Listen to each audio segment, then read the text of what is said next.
The roads are set up in a way where we're not allowed to go on certain roads the Israelis are allowed to go on.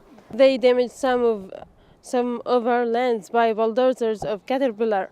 Every day I have to face more than one checkpoint in order to reach my university.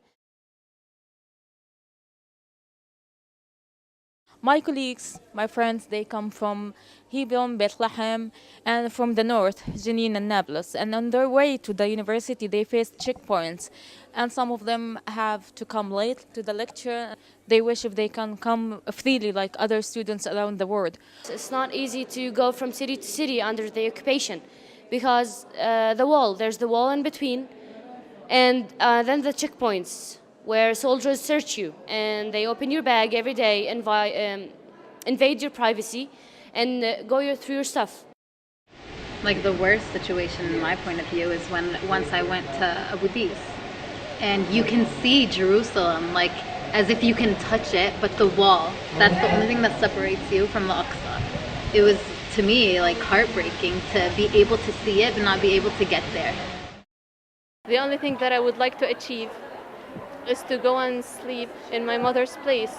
I've never went to Haifa and Jaffa, which are the places that we can't go without permits. I've never visited the beach, for example. I never see the sea. My dream. This is my dream. Once I gave my American passport to an Israeli soldier and he threw it and stepped on it. And I took that very offensively because my country, my taxes, my father's taxes that go to the United States, who gives aid and military aid to the Israeli forces. In the end, he's stepping on the same country that helps his country. Our main income comes from our lands, and we used to have lots of lands, but the Israeli soldiers confiscated some and damaged some by some of what does it mean? Bulldozers? Bulldozers.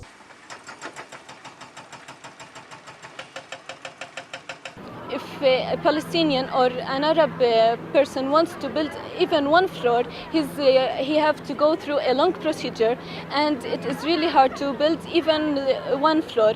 And if you build it without their approval, they will take it down.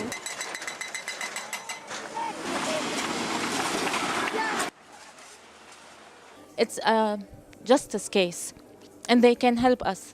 The best they can provide us with is to boycott these companies, not to deal with them, not to buy from their products. I'm sure there are alternatives to buy and to deal with. We fight every day for our lives to only get education. And sometimes we think that it's not worth it. Sometimes we lose hope. But you just get up and stand again and say, no, we're strong enough to fight you. We're strong enough to fight for our education. Because what is more worth to fight for than a land and a right to be free and to live?